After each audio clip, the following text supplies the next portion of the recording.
you know, there's no place on earth I wouldn't want to be than right here, you know, in this minute of trying to bring success to one of the biggest football clubs in the world.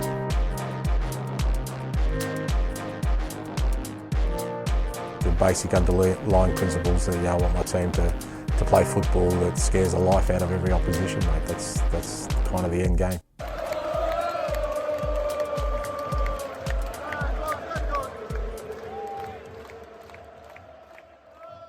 And welcome once again to the Varside Spurs Pubcast. And today, a very, very busy man joins me. Rich, how you doing? Hello, mate. I'm yeah, all right. Yeah, I don't know whether it's arsehole or Tuesday at the minute. I'm that busy. Well, you know, a man of your sort of intellect and genius, I'm sure can juggle many balls. Setting me up for a fail there. Ah, dear. Right. Well, talking about setting up for fails, how about the breaking news of Everton being docked 10 points?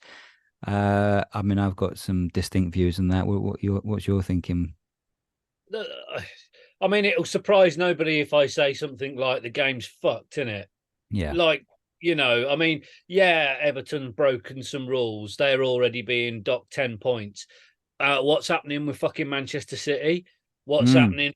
What's happened about the fact that Chelsea were owned by somebody that fucking had all his money, stole all his money out of the Russian state for 10 years? You know, I think it's terrible. Like they go, yeah, well, we'll do that to Everton because we can. Yeah. And I think, you know, they're notably silent on the clubs that, you know, they take on Manchester City, they're going to be taken to task, aren't they? They'll be dragged through courts and they'll be made to look foolish, and they know it, so they do Yeah. it to Everton instead. And I think it's fucking despicable. I think, Yeah. you know, you've only got to look at how fucked the game is financially. You know, that why have Everton done that? Why have Everton broken those rules? Well, because they're trying desperately to stay in the league, aren't they? They're trying, And to you know, compete. they haven't been given a fucking £60,000 seat a stadium from the Commonwealth Games, have they? You know, they haven't. You know, they haven't been bought out by somebody's fucking blood money. They haven't Yeah. benefited sport washing. They haven't, you know, and they're a club that on the smaller side of Premier League scale, they're a club that are in a position that we were in at the start of the Premier League, really financially. And if Yeah. you remember Many that people whole compared their club to ours, haven't they? yeah, and Yeah. you think, you know, we would dock points, what was it, 92, Mm. 93, for not being others having the stadium fit to host the first game of the season, I think it was. And obviously Sugar fought them through the court, and that kind of ended up being mitigated a bit. You wonder whether or not something will happen like that with Everton. But, you know, I think it's notable that they've gone for them first and not. I think Paddy Power have done that sort of Yeah. sarcastic, you know, thing about, you know, it's their problem is they've done it once instead of 115 times. Yeah. And, you know, I think it's Yeah. despicable. I think the whole thing's fucked. Many a true word said in jest, right? You know, I mean Mm. that is absolutely bang on, if you ask me. I mean, I have a little soft spot for Everton because I've got some family in that area who are all Evertonians. But you know, they are a similar club size historically to us in terms of how big they once were, and yeah, like you're saying, really, it's. I think Paul O'Keefe tweeted something along the lines of, you know, well, they've gone for Everton and from misdemeanors from 2 years ago, but there's ones going back to 2012 for Chelsea and also going back, as you know, a long way for City. And of course, there are obviously bigger brands for the Premier League, so perhaps they haven't gone for them as they should have. But why weren't those investigations more of a priority before they got to Everton? I'm not saying, you know, that perhaps Everton may or may not have deserved a punishment. I don't think they've been victimized here, but there's a level of hypocrisy that these rich clubs who have got, you know, hundreds of misdemeanors under their belt seem to get away scot-free with it. And you know what will happen if there is a kind of judiciary process that where lawyers can get involved. Those rich clubs can avoid the biggest lawyer teams who will tie them up in knots for forevermore. Yeah, yeah. or they know that they'll be challenged by any of those processes. So I don't know, but I mean, of course, the reaction to it, quite rightly, you can see on the socials, has been scathing. With those two clubs we just mentioned being sort of in the firing line. But will anything happen? Yeah, I do. I don't. Well, I won't hold my breath anyway. I feel for Everton fans. I think they've gone through quite a bit as it is. Yeah, I mean, I'll sort of say, on the vested interest score as well. I do have a bit of a spot for Everton. I've got, but lifelong friends who are Evertonians, born Evertonians, and I like them. Largely, I feel some empathy towards them as a club because a bit like Tottenham, they've got arseholes for neighbours. You Mm-hmm. know, and and I think there's a bit of that about them. I mean, yeah, they all get a bit pantomime villainy about Heung-min Son and that these days, but Yeah. nobody's perfect. Exactly that. Brilliant. Okay, right. Well, let's get on to the match. I thought, Rich, what we'll do is we'll kind of have a bit of a brief overview of it. We won't sort of forensically break it down. I don't think. I think there's other issues around it which I'd like to get on with, and perhaps see if we can pick those apart. So we, did you saw the highlights, I believe, didn't you, Rich? Yeah, Yeah. extended highlights. I was saying to you earlier on, the problem for me as a man with about a million different jobs is, they put these bloody early kickoffs on, and I'm still at work, so there Mm. wasn't even a BBC radio commentary for me to follow. Yeah, well, you didn't miss too much, I'd say. I mean, it felt to me like the game was kind of almost played out in sort of four acts. Like the first one being that we kind of we were quite positive, and went for them, scoring the early goal. Johnson got a goal within 3 minutes, didn't he? And then I think it kind of became a bit passive. They sort of dominated for a while, and felt like the goal might come. And then I think the next kind of like final phase, we looked like we might see it out. We kind of wrestled a bit more of that control back. But when they got that goal, which by the way was a worldie. I mean, the way he took that and scored that goal, Sarabia, wasn't it? I think it was on the 91st minute. You kind of felt the inevitable. Their crowd were vociferous, moaning Yeah. throughout, weren't they, and booing everyone and booing Porro constantly, and he was the pantomime villain. But then, yeah, and then of course that swung their way after that, and when Lamina scored in the 97th minute, it kind of felt fairly inevitable. I don't know whether we kind of look, we seem to get a bit sloppy. We don't know if we got run out of gas a bit, but I mean, what did you make of the match overall from what you saw in the highlights? Well, I mean, from what I've seen, and I say I stand to be corrected because I mean, even extended highlights are cherry picked a bit, aren't they? That it just seemed that we were relying on players that were just not match fit towards the end. And that's not a surprise, really, because up until the Chelsea game, we had quite a settled starting 11, didn't we? And so those players are sharp, and they've had a dozen games nearly now of getting into the rhythm and the swing of it all. And then, of course, we have to make wholesale changes. Some of those players are seeing out 90 minutes when they probably should have come off after 60. I mean, we're talking about players like Eric Dyer and Emerson Royale that haven't really played for a very long time. And I thought, of course, it's kind of written in the stars, isn't it? That if your team begins to look a bit like last season's team, it's going to play a bit like last season's team as well. And like you say, there was an air of inevitability about it, wasn't there? Yeah, I think when you bring in, when we had to bring in quite a lot of changes, as you mentioned. So we had Royale for Doggy, Højbjerg for Madison, Dyer for Romero, Davis for Van der Ven. And that's gonna change the dynamic of the team, because that's pretty much the heart of the team ripped out. But they're the players, like you said, gave us that feel for last year again. They're the players that couldn't see out a game last year. Yeah. And we expect them to come in and do, and perform miracles. They barely, like, again, you said, have any match fitness because they've not played much.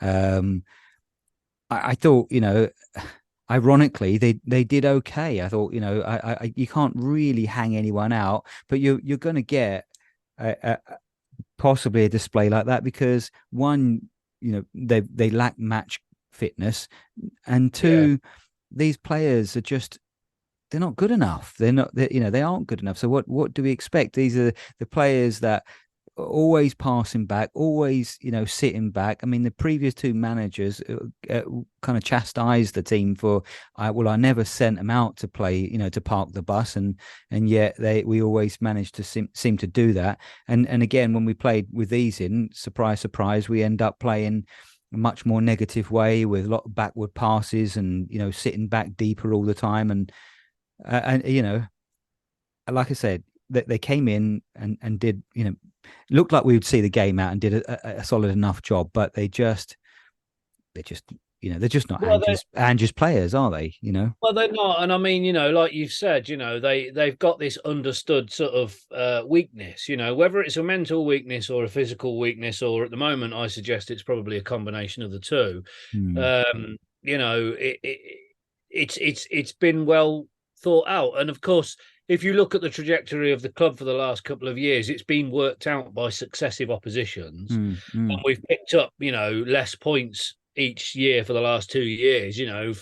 Sort of finishing in 8th position last year, I think it was. There's a reason for that, and because whether it's ability or whether it's just I don't know, maybe it's just a bit past them now. Dyer and Davis have been at the club for a decade. They're not kids.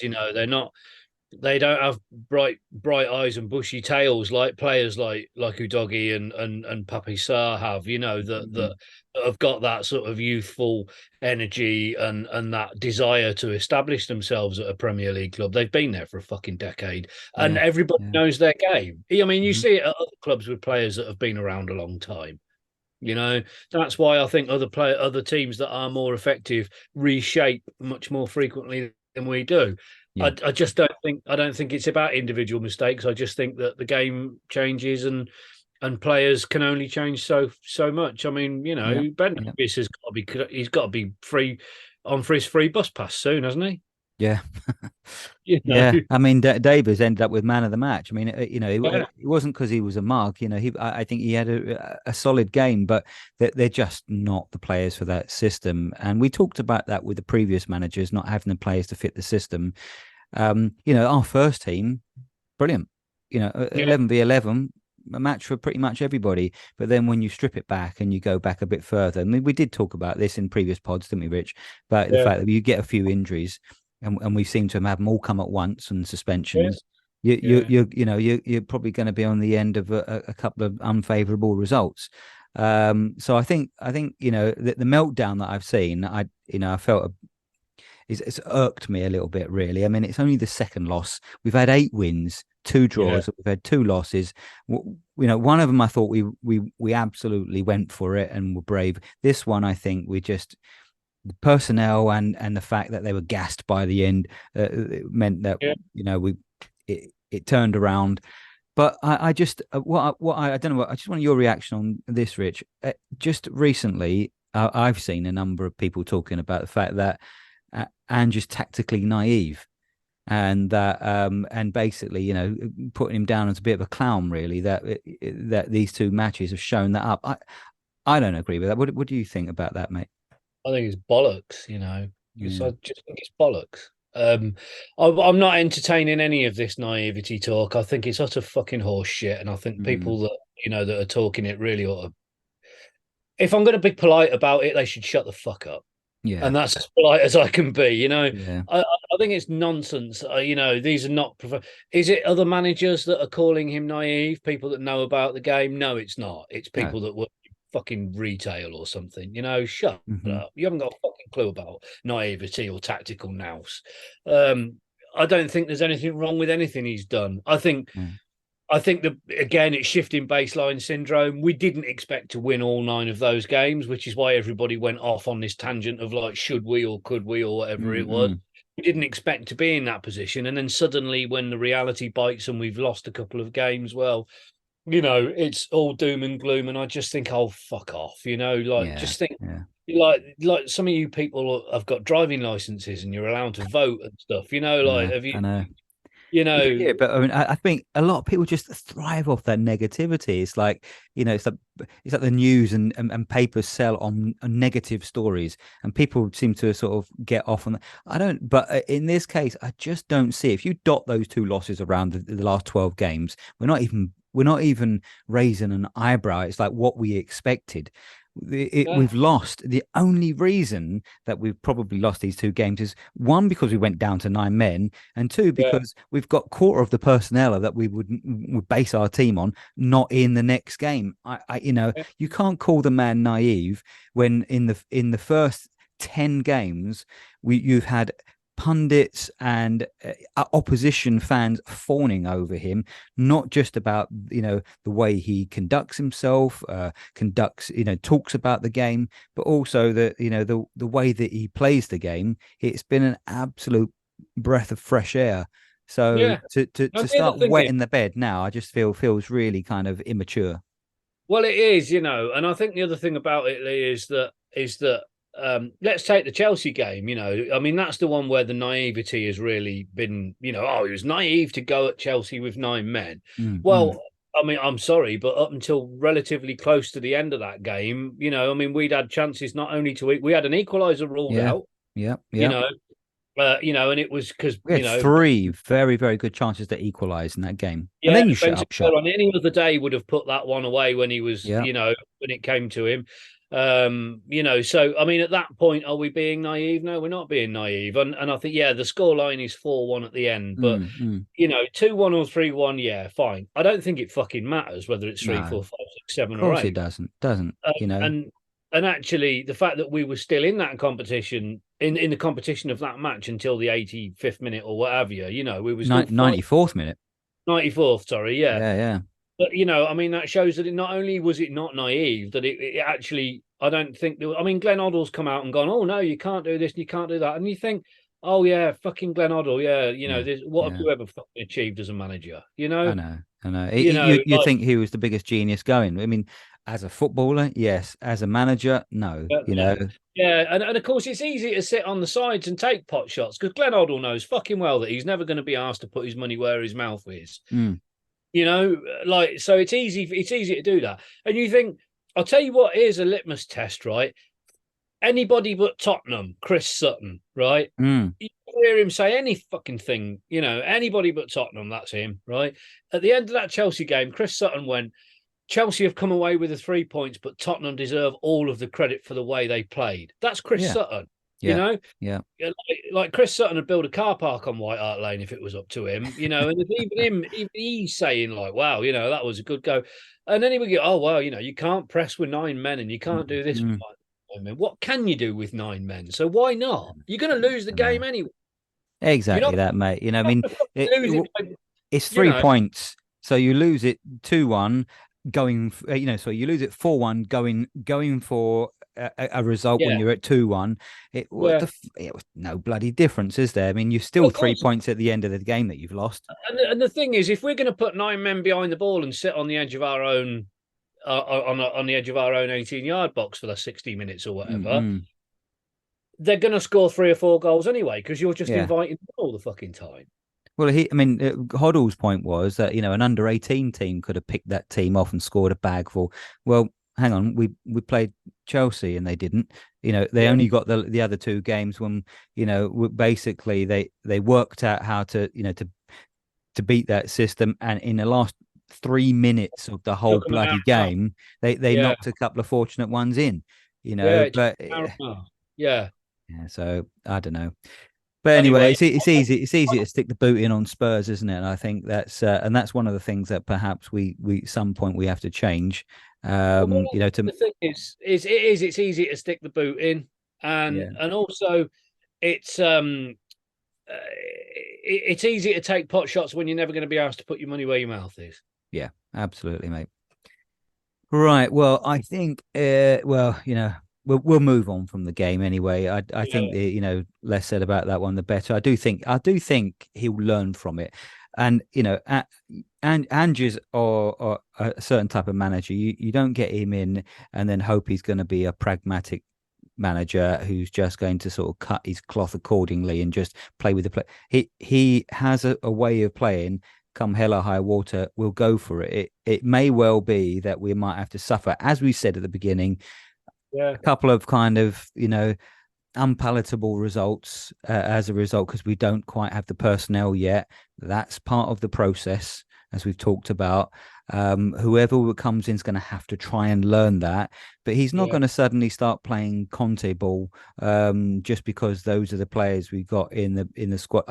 And neither do I think he should do, because we have to be able to adapt to play, and if they're decent enough players, they're going to have to learn it. And of course, then if they can't grasp it, Levy's going to have to dig in his pocket and get us the players we need. I mean, he Anywho, said all along this season would be a rocky ride. That's what you've got to yeah, remember. He said yeah. it's not going to be, he's further, we're further ahead than he predicted we would be. I'm perfectly happy. I think January sees a couple of players come in. I think it's going to have to. It was always going to have to, and I think we have to just, this is the thing. In September, we were all saying, well, it doesn't matter if it's a rocky season. We've just got to see an improvement and be entertained. And then two games have come and gone where we've lost, and suddenly, like you say, everybody's wetting the fucking bed over it. And I think, like, what's happened to your pragmatism from September? Yeah, You know, yeah, exactly. but yeah, and I think, to be honest, and this slightly contradicts what you've just said, but only a little bit. This kind of I can only play one way, mate. I think that's a bit, it's media talk, isn't it, really? Because we did see him set up differently for Wolves, and I think that shows that he's not as naive and he's not as one-dimensional as he wants people to think he is. But we people talk about naivety. In the first 10 games, we barely conceded a goal. I know. And everyone thought we were going to be this Harlem Globetrotters side, basically getting smashed at one end, but trying to outscore them at the other end. That's not been the case. We've been, pretty watertight at the back. But, 2 games and people are losing their asses. It'll be all right. Yeah, eventually, and we're not talking about all right in the next 3, 4, 5. We're talking about all right in the long term of what the project is, and that's where we need to get to.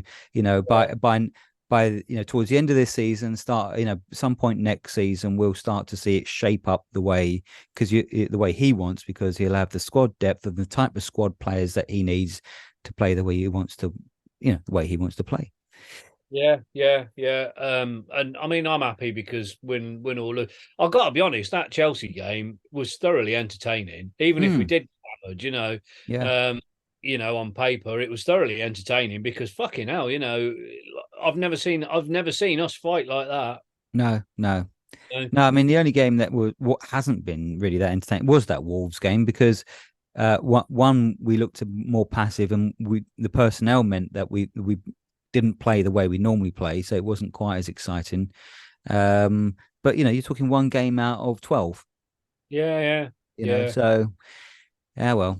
And anyway, I know you haven't heard the audio, but VIR's strikes again. Now they've just released the audio from the Romero sending off, and it, we talked about this last game, so we won't get into whether it was particularly a red card or not, and it probably was. But the sort of pseudo forensic breakdown that we're getting in this, when you see what they're doing and they're putting all these lines in, etc. It's just absurd. I mean, it's the VAR team sound like some excited Xbox player kids. It just sounds ridiculous. It sounds absolute chaotic. But now, because it's being broadcast, it feels like this is aiming to be the VAR show. That actually there's an element of this which is now playing to another audience with the view that this audio will eventually get released, and they're going to be the spectacle, if you like, the part of the show itself. They shouldn't be part of the bloody show. We're waiting 5 or 6, 7, sometimes longer in terms of their analysis of the game until we find out what's going on. Well, you look at Romero's. They sent him off said because they said it's dangerous play and it could have caused an injury. The 5 or 6 minutes of hanging around that could cause injuries. Yeah.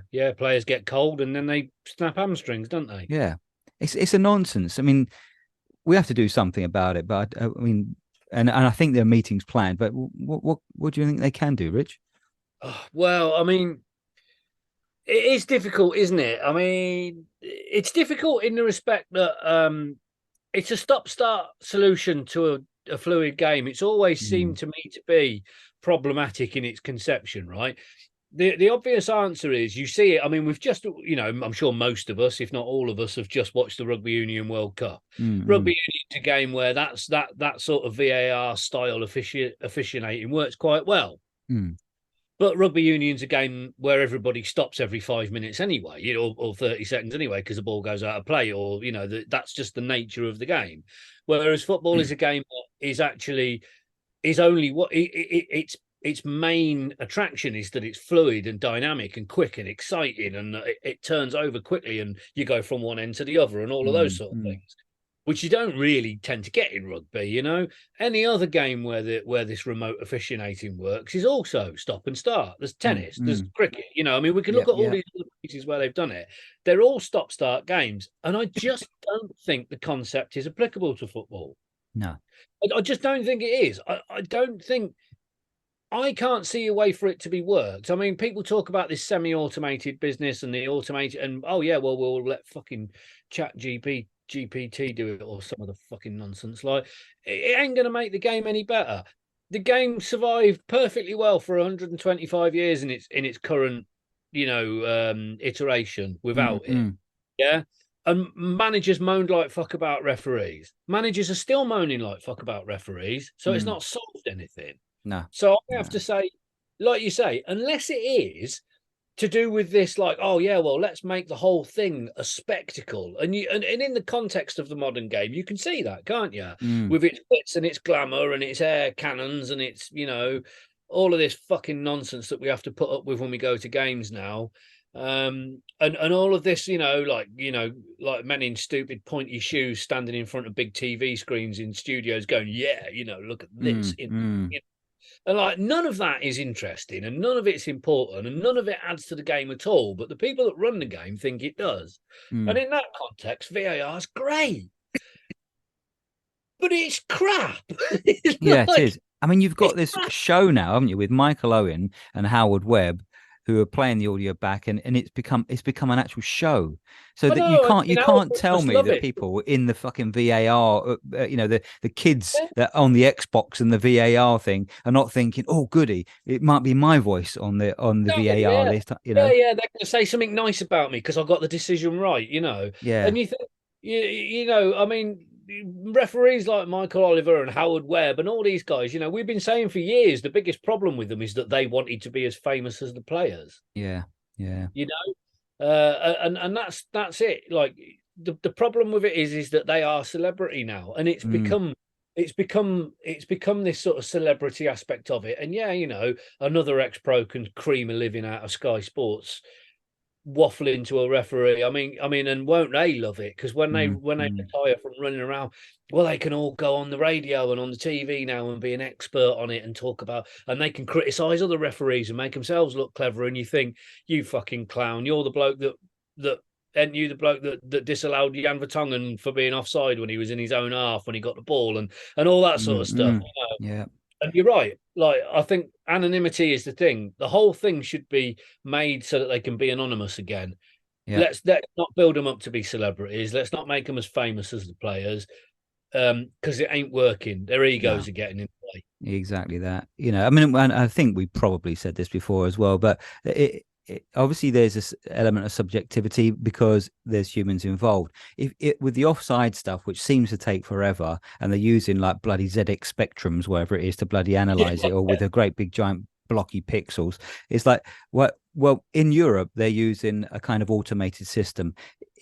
If you use that and that takes that human side out of it, whether it's right or wrong, it's going to be the same for everybody. So just use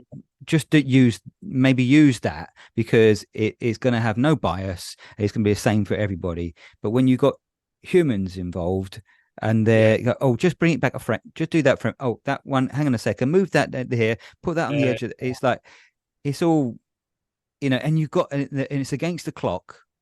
There's, so humans are going to make errors, whereas if you're using a computerized system like they do in Europe, it will do it, and then sometimes it'll get it wrong, sometimes it'll get it right, but it'll be the same for everybody. And I think that'll speed it up because as far as I'm concerned, there's zero chance they're going to get rid of this fucking pile of shit, so you might as well have something which is semi-automated like that, and take some of the human thing, and the humans only get involved if they think someone's missed a leg breaker or something. It's the whole thing doesn't seem to solve any of the problems with it, Lee. That's what I mean. Is you're going to get that. Yeah, we could automate it. I mean, yeah, I think you're right. I think we should, if we are using the system, use the same one as they use on the continent. But I don't think anybody should be using it. No, absolutely. Because like you've just said, sometimes it'll get it wrong, sometimes it'll get it right, but it'd be the same for everybody, right? Well, that to me is no different from when it used to be simple, when it was referee on the field. Yeah, you're preaching to the converted here. Absolutely. Unless none of it's ever going to solve anything, and it's because it's subjective. That's the word. The game is so dynamic. My question has always been an offside thing, right? Well, when a player kicks a ball and it goes forward in the opposition half, the player who is offside is in front of the last defender or whatever. Yeah, right. Okay, so we can all draw lines on a screen and say his shirt cuff is half a centimetre or whatever. But at what point? Is it when the passing player makes contact with the ball? Is it when the ball makes a noise that can be picked up by a camera, which is obviously going to be half a fraction of a second later? Is it when the ball starts to move? Is it when the ball has left his boot that you can see daylight in between the ball and his boot, so the ball can be said to have been passed? What point? Because in that half a second, a player can move half a yard. Yeah, exactly. So, and about the whole thing. We've already seen the controversy about the Arsenal goal, where did the ball go out? And of course, the ball, it has a curvature, so and everyone should see. You've all seen that kind of little video going around that it looks like it's out. Then when you stand over the top of it, it looks the ball curvature shows it's in. But the same process then applies on field as well as off field in the as the ball is going out. So. How deceptive is all of that? Because from the eye, you're talking about daylight, and that looked like daylight was meant that ball was out. But from another angle, it would have looked like the ball was still not quite crossed the line. It's practically impossible to get this right. It's not as scientific as they seem to make it. And people will talk about it being forensic. It's not really forensic. It's pseudo forensic. It's like it's make believe shit. And it is. And I think the only conversation that needs to be had is whether or not we are able, as a fucking society of people that watches football and appreciates it, and as a group of people that play it for a living and for fun, to be able to say football is a subjective game. Period. Perfect. And that's it. And if we can be mature enough to have that conversation and say, well, sometimes it goes for you, sometimes it goes against you. What are you going to fucking do? And if the answer is, well, we can't do anything because we've tried the technological solution, and actually all it did was move the problem to a different place, but it didn't solve the problem, which is the reality of it. Then you have to be adult enough to go, well, this was a test. And what we've done is we've proved that it doesn't actually make things any better, because we still have to put up with Jurgen Klopp fucking moaning. And we still have to put up with Mikel Arteta crying in the fucking press conference. And we still have to put up with all of these things that we've always had to put up with. The only difference is they're just crying about something different now. So what has it solved? It solved nothing. I know. Let's knock the whole fucking thing down, save all the money, and then let's make the Premier League the same as all the other leagues in the country that don't have it. And if the argument is, Rich, that basically it stops then the bigger clubs getting the decisions because of sort of unconscious or conscious bias, that's bullshit as well, because those people like Klopp and Arteta come out and moan the hell, and you sure as shit see that other clubs or get a payback of that somehow or other. It's still a bias at play, absolutely. So I don't think it's helped at all. This is why they come and do this shit in press conferences, and why they release statements to say, "Oh, this is all corrupt and it's terrible and all that," because it's their way of exerting pressure upon the Yeah, officials next game. They know fucking absolutely. well that the next time Liverpool kick a ball on a field, the referee's going to be going, "Shit me, you know." Mm, Oh, yeah, it was he had one on him the other day. I don't want to give him the same, you know. yeah. You Oh, well, hear let's these just things. say that's petulance and not reckless. Yeah, you know, exactly. You know, like you hear all these things about, oh, the manager stormed down the tunnel into the referee's changing room, and you think, well, why the fuck are they allowed to do that? Mm, mm. You know, because that's exerting pressure upon the referees and the officials the same. All of this is so the big clubs are always going to get the beneficial. You know, the clubs that have got the strongest managers, the most vociferous managers, are always going to get that. And anybody that tries to tell you that that is not an active part of their tactical development as a coaching staff, they're the naive ones. Absolutely. Bang on, mate. Bang on. So, with the next two games on the horizon, there's the potential for maybe another couple of unfavorable results. We got Villa who are playing extremely well. We'll come to them in a second. There, we got them at home. Again, we'll be missing some key players, and then following that, we've got City away, and we still will have a lot of our key players. Even Romero won't be back by that point.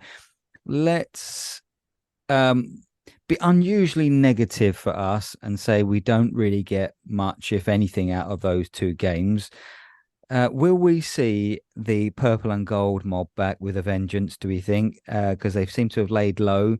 We got Ornstein throwing some fuel on that fire, saying that we don't plan to spend any money or next to nothing in January, which seems to be countered by what Ange was saying about, trying to do business early. But what do you make of that? And do you think that we'll see them rattling their sabers again? Yeah, well, I mean, I've already seen a few preemptives from them. You know, Yeah. oh, if Levy doesn't back him, we need to do. You know, and like they're already starting. So of course, you know, yes, we will. One of the beauties of leaving Twitter or shitter or whatever it's called these days is that I don't tend to see them so much anymore. It's really rather nice on Blue Sky. There tends to be a bit of a blanket policy of um, people just fuck them off when they appear. Sorry if you can hear something in the background. Somebody's just started a tractor outside the boat. I didn't hear um, that. yeah, so yeah, they're there. They're always going to be there. I think they're waiting for an excuse, aren't they, all the Mm, time? mm, You know, I mean, it's been difficult for them to get any traction for the last few games, but I'm sure they're salivating at the prospect of being able to point fingers and accuse people of I don't know, being cuckolded by Daniel Levy or whatever mm, fucking nonsense mm. they're talking about this time. Yeah, I do fear, I mean, of course, we've no idea how these games are going to go, but they're going to be difficult, and I think we just have to hold Yeah. our nerve a bit, really, and understand what we're trying to do. I mean, Rome wasn't built in a day, as they say, and this project wasn't meant to be an overnight fix. It wasn't meant to have been fixed in this summer. We've had some great results in the meantime, but you know, Ange wouldn't have come without those promises. He's indicated as much in his press conferences. He's talked about what he's hoping to do in over the coming transfer windows to shape the team up and the squad up how he wants it to be. And he's literally talked about the fact that we're only at the very beginning of what he wants to do in this evolution. So yeah, I mean, it would only be, wouldn't it, kind of agenda-driven stuff. I can't, but like you, I can see, and I've seen a few preemptive ones myself, which is why I raise it. Them starting up again if we don't get a couple of good results, which would be such a shame because I think that would then start to pile the pressure on Ange as well because that's I don't know that's just how though. it works, isn't it? I don't know as it is though, is it really? I think we give too much credence for this stuff. Yeah. I don't think certainly from what you can see of him and his personality, I think he would probably be able to brush that off. Yeah. I mean, yes. It's almost said he likes that kind of thing, doesn't he? That kind of challenge. Well, yeah, and I mean, yes, if the results go against him, then pressure will mount upon him. But I don't think it'll necessarily be anything to do with that lot. No. I think it'll be because that's the pressure of what he puts upon himself and the club hierarchy as the standards that they seek to uphold. What we think about them and what people say about them online or in other capacities, I don't think really has got any bearing on it. And I don't know. I mean, yes, I think the other thing is we have to. I've got to sort of try and wind myself back down again because I do get a bit sort of like, oh my god, these people are such fucking assholes, about it all. And actually, I think what they're entitled to their opinions, even if I think they're bullshit, they are entitled to them. And actually, that is the rich tapestry of the world that we live in. And I've got to just put my hands up. And say, yeah, you know what? We're never all going to agree. And actually, it probably doesn't do any harm to have them people around the club because actually they are a tempering force. I don't like the anti-Semitism that comes out of some of them towards Daniel Levy. I don't like the way they go about it. Sometimes, I mean, I was in the ground last season and, they're singing about, fucking hanging Daniel Levy, stringing him up outside the club and all that. Throwing pound note balloons on the, that kind of stuff. Yeah. It's fucking, there's no need for any of that. And I can't see how any of that is ever designed to make a positive impact on the club. None of that's ever going to force change. That's not affirmative action that gets the chairman changed or the board changed. It's just abuse. Yeah. I mean, if they've got a legitimate protest, which obviously they all think they have, and and over the last season or two, we've had our gripes about the way things are being run. But protesting is the right way to do it. But then, as you were saying, the problematic issues which will creep in, and especially now with what's going on, with Israel and Gaza, that I don't think that really is. It's too many sensitivities around that. I think that would be really, really problematic. Yeah, I think in terms of the purple and gold or whatever, I think you've got to just be able to tune them out and say, they're like any minority group in any sphere, whether it's football or politics or what have you. They feel they're right, and so long as I'm able to sort of tune it out to the best of my abilities, and I think that's the only thing that any of us can do because we can't reasonably expect them to vanish because they ain't gonna. No. Even if things do go our well, it'll always be tempered with. It'll always be well, we could have done better, I mean, let's imagine we won the fucking league this year. There'll be people out there going, yeah, but if we'd have been in the Champions League as well, we could have won both of them. Yeah, exactly. I mean, there's always somebody that's got something fucking daft to say. Yeah.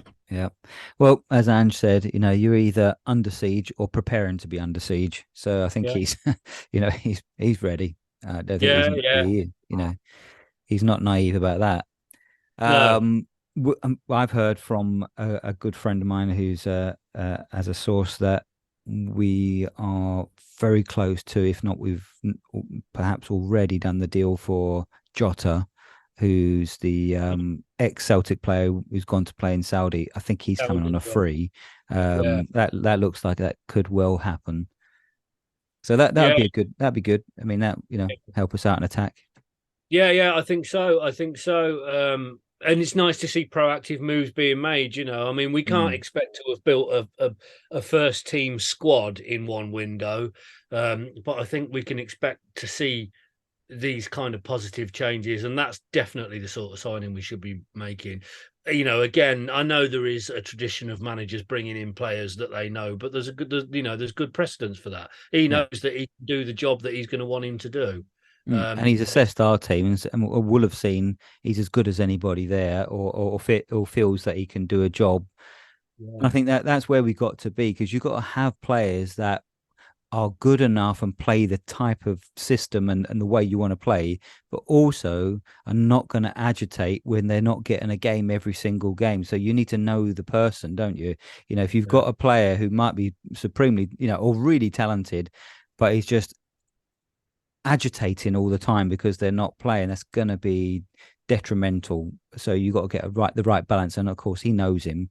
I'm sure if he thinks he's the right person, he will be the right person. You will be the right person. Yeah. Yeah, very much so. So, I mean, it is, it's what, 6 weeks until the transfer window Yeah, opens now. yeah, Like yeah, So, we haven't got long to wait to see hopefully more of this sort of stuff happening. So, yeah, if there's one thing that I want the club to do differently in the future, it's none of this deadline day nonsense that we seem to be yeah, famous and yeah. this kind of doing these things in advance seems to be a really good sign in that direction. Yeah, and Ange has said that publicly as well, that he wants to get any business done early so they can get them, in the Yeah. way as quickly as possible, kind of thing. Okay, well, we have on the, I think it's the 27th. That's the Sunday week. Yeah. We're playing Villa at home. Yep. Basuma will be out, but Doggy will be back. Do you think there'll be many changes in terms of the team? Well, I mean, I think the important changes that are the ones we're unable to do anything about, aren't we? The two missing central defenders, Romero and Mickey. He can't do a lot about them, and we haven't got any other options than to do what we have done against Wolves. So I don't think there's going to be an awful lot at the back.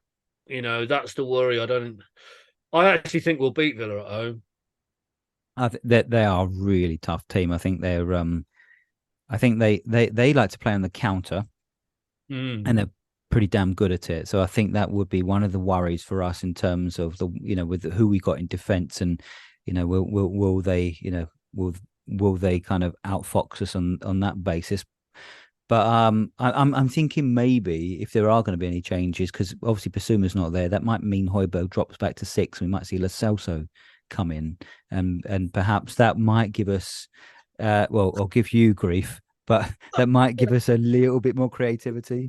I want to see that bloke in a Tottenham shirt ever again. Why the fuck do they keep playing him? Yeah, so I'm the same for Højbjerg, mate. I've given him some props recently but he's the sort of player that comes on and for the last 15, 20 minutes can do a job, not starting. He's a backwards and sideways. Wasn't it that lost his man for Wolves' winning goal again? Did we not see him standing in the middle of the fucking park with his hands on his hips just before they scored? Yeah, Don't get me started on all that. But yeah, fucking Lo Celso. Why Why? Who'd you play there though? I mean, who you got? I mean, who is it? Dorrington? Maybe people are talking about, is it, or Donnelly, isn't it? That people have said he can play similar to that, but he's still a youth team player. Benton Kirby, I don't think he can play the whole game. No, but you've got to start with him, haven't you? Because he's got to play himself to match fitness, hasn't he? And in the absence of Maddison, I think Benton Kerr's return is Kulusevski. Well, yeah. But again, if you're moving those players about, we don't have Richarlison to fill that advanced role. I suppose we've got Johnson. I suppose that goes into that but it's difficult, isn't it? But again, I just keep sort of looking at it and thinking, if Lo Celso is the question, what is the answer? What the fuck is the question? Yeah. Curate's egg of a player is probably the best way to describe him. I don't think we should play him against Villa purely for the reason that I want us to sell him to Villa. Yeah. I mean, there's talk of him being homesick, so maybe we can get sort of 50 million and send him back. Send him to Spain or Argentina, or one of the two. I don't know. He'll do it. Just get rid of him. Just fucking remove him from the equation. Yeah. I mean, you could employ a parking steward for his wages. Do you know what I mean? Like, put more dinner ladies in the canteen or something useful with that money. Stop giving it to him because fucking hopeless. Yeah.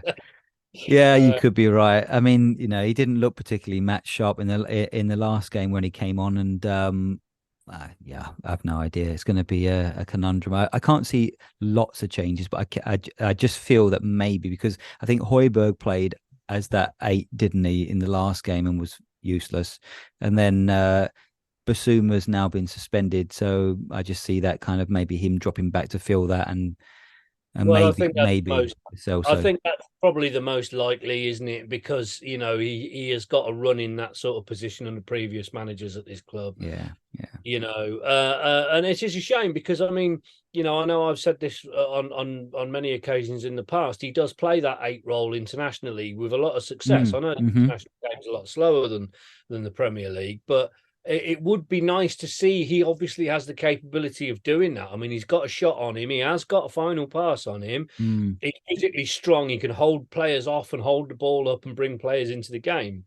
He just doesn't seem to do it. And it is a bit of a conundrum because I think it's a real shame. I think there is a really, really, really good player inside Højbjerg. I think he's maybe all that chest bumping is when it's trying to get out, and like he's like, get back in there, get back, stay in there, you bastard, like, I reckon we're gonna have to maybe give Davies and Dyer some of Klopp specials, the what do you call it, the inhalers. Yeah, maybe that'll help them, and some Class A drugs. Maybe. Yeah, we'd be the ones that get fucking done for that, though, wouldn't we? Yeah, be the Everton for that situation. Yeah, they'll do the investigation. They never had asthma. No. Yeah. Send them all to jail. Yeah. I wouldn't be at all surprised to learn that Everton have had points docked because Liverpool used inhalers, Yes, yeah. There's that fucking video, that's going around online of the West Ham fan. West Ham are massive, and he goes to have a go at the Arsenal fan in the classroom, and there's a Tottenham fan behind him. Yeah. Having a go at the Arsenal fan, he goes, "You get out," That's it. That's it. That's Everton getting docked points for Liverpool using inhalers. Hang on. Right, let's do predictions and wrap up, buddy. I'm talking shit as usual. I think we'll beat Everton. Everton. I think we'll beat Villa 2-1 at home. Nice one. Yeah, I think. I think this might be a Desmond 2-2. Yeah. But do you know what? I'm strangely enough. I mean, I'm still looking forward to the game, and that's a measure. Like last season, we talked about this. I was selling some of my tickets sometime. In the end, I was going despite the game, just to see friends and just to be able to reflect back and say we still went, even though it was shit. But now I'm kind of like, well, there is hope, and we do play good football. And there is a positive vibe about it. Okay, we might have had a couple of not so good results recently, but it's not doom and gloom. I still can't wait for the game. So, despite me saying it, I think it might be it could be a 2-2 because they're good on the counter. That's my worry. I'm still looking forward to the game. I think it'll be a good game. Yeah. I think this is what we were asking for, and this is what we've got, which is why I can't understand why people are moaning. We've got entertainment, we've got fun back, we've got the possibility of a decent result. We've got, yes, like you say, it's a bit sticky at the minute, but nothing worthwhile was ever straightforward. Exactly. Yeah, right. Man City, then, mate. Sorry, Man City. Then, what do you think's going to happen there? Yeah, we're still going to be missing quite a few players. That one I am concerned about. I think we could maybe lose that one 3-1, but who knows? Yeah, I wouldn't be at all surprised. But then again, the thing about us playing Man City is it's always a surprise result. I mean, yeah, we have been their bogey team for years. Yeah, well, you've seen us, rock up to play them, and we've been absolute dog shit for the 10 games before it and the 10 games after it, and we've somehow turned them over. Yeah. I mean, you look at, you think about last year after they lifted everything and they interviewed Guardiola and he went, what, now that you've achieved it all with Man City, what is it that you want for the future? And he said, I would love to score a goal at Tottenham. Yeah. Yeah. Anything is possible. Anything is possible. Who knows? Anyway, mate, we'll wrap up. Hopefully we'll get a chance to sort of preview that in the next week or so. But thanks for joining us. Hopefully we were able to give you a bit of therapy, maybe, should we call it that? In terms of like looking at the positives and Well, you've given dispelling me some some. of the shit. You've given Sorry? me some. You've given me the opportunity to call people fucking idiots in public, and that really helps with my blood pressure. I'm a lot calmer now than I was earlier. Good stuff. All right, we'll wrap it up there, mate. And on that note, come on, you Spurs. Come on, you Spurs. You know, there's no place on earth I wouldn't want to be than right here, you know, in this minute of trying to bring success to one of the biggest football clubs in the world.